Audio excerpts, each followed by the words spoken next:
अच्छा, आगे चलते हुए हम इस डायग्राम को पहले एनालाइज कर लेते हैं कि हमें करना क्या है, हम लोग इस बारे में क्या चीज़ बात करना चाह रहे हैं। हमारी हर सोसाइटी के अंदर जो सोसाइटी शुरू होती है वो एक इंडिविजुअल से होती है, ठीक है। हम एक इंडिविजुअल हैं, हमने अपने घर के रूल्स बनाए, उन रूल्स की बेसिस पे हमारे नेबरहुड की कॉलोनीज हैं, या फॉर एग्जाम्पल हम बिल्डिंग्स में रहते तो उसकी एक अपनी कॉलोनी है, उसके अपने रूल्स हैं। उसी तरीके से सोसाइटी ने कुछ रूल्स ड्राफ्ट किए हैं। ये रूल्स कौन से हैं? ये वही रूल्स हैं जो पार्लियामेंटेरियंस बना रहे हैं, ठीक है। घर के वो रूल्स हैं जहां से हमने शुरू किया अपने बच्चे के लिए बेहतर करना या अपने लिए बेहतर करना। फॉर एग्जाम्पल, किसी भी बच्चे के हाथ में छुरी होती है, हम फौरन से डांट देते हैं, फौरन से ले लेते हैं। क्यों ले रहे हैं? हम इसलिए ले रहे हैं कि बच्चा अपना नुकसान खुद कर रहा है। या फैमिली में कुछ रूल्स होते हैं, जो सिगरेट पीने वाले होते हैं, घर के अंदर आप बैठ के सिगरेट नहीं पिएंगे। क्यों नहीं पिएंगे सिगरेट? क्योंकि सिगरेट के धुएं से किसी और को नुकसान हो रहा है। बिल्कुल उसी तरीके से, उसी सांचे के ऊपर गवर्नमेंट ने कुछ रूल्स बनाए जो कि हमारी बेहतरी के लिए। मसलन आपने सिग्नल पे खड़ा होना है, मसलन आपने ज़ेब्रा क्रॉसिंग से क्रॉस करना है। ये रूल्स क्यों बनाए, उसकी इंपॉर्टेंस हमें समझने की जरूरत है। सबसे जरूरी चीज जो हम लोग एज इंडिविजुअल्स नहीं समझ पा रहे हैं, हमारी सबसे कीमती चीज क्या है?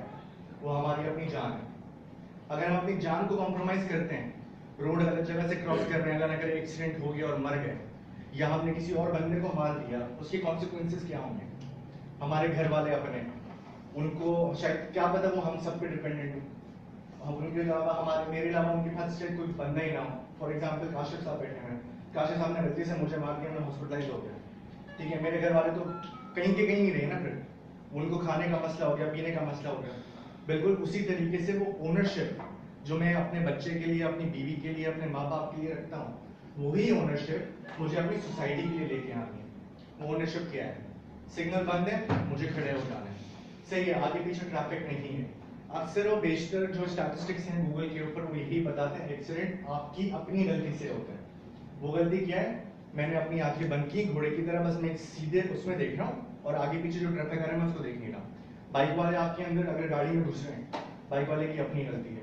मैं बाइक चला रहा हूँ, मेरी अपनी गलती है। क्यों? मेरी स्पीड इतनी तेज थी कि मैं जाके स्लो डाउन नहीं कर पा रहा। यही वो रूल्स हैं जिसको हम सिविक सेंस का नाम दे रहे हो। ये सिविक सेंस इन शॉर्ट हमारी ओनरशिप है। क्या ओनरशिप? क्लीननेस की, जिस तरह हमारे शम्स भाई ने बात की है, उससे हम यही बात कर रहे हैं कि अगर हम अपने घर के अंदर दरख्त लगा रहे हैं, हमें हरियाली चाहिए। उस हरियाली से, या फॉर एग्जांपल मैं छुट्टियों में जा रहा हूँ तो मैं छुट्टियों पर नॉर्दर्न एरियाज की प्रेफर कर रहा हूँ। मैं कराची छोड़ के हैदराबाद क्यों नहीं जा रहा? लेकिन हैदराबाद में भी उतनी ही गंदगी है जितनी कराची के अंदर है। नॉर्दर्न एरियाज क्यों? वहाँ पे हरियाली है। हरियाली में जाके मुझे सुकून मिल रहा है, मुझे अपने आप को मैं रिफ्रेश फील कर रहा हूँ। तो वो हरियाली में नॉर्दर्न एरिया से उठा के कराची में क्यों नहीं लेके आ सकता? कैसे लाऊंगा? बहुत सिंपल स्ट्रैटेजी है, मैंने दरख्त लगाना। उसी तरीके से जो कचरे की हमने बात की, ड्रेनेज सिस्टम की हमने बात की, ड्रेनेज सिस्टम के अंदर क्या हो रहा है? ड्रेनेज सिस्टम में क्या हो रहा है? हमारा अपना ही फेंका हुआ कचरा हमारे लिए मुसीबत बनता जा रहा है। या कुर्बानी अभी रिसेंटली हुई है, कुर्बानी हमने रोड पे की, ओजड़ी हमने वहीं फेंकी। अगर हम उसी को साइड पे उठा के केएमसी को कॉल करते कि आप आके हमसे यहाँ पे ओजड़ी आप उठा लें, तब अपनी सिविक रिस्पॉन्सिबिलिटी पूरी कर रहे हैं। तो इस बेसिकली सिविक सेंस का मतलब ये है कि हमें अपनी डायमेंशंस में रह के अपनी ओनरशिप खुद लेनी है और मुल्क को अपना घर समझ के रखना है। थैंक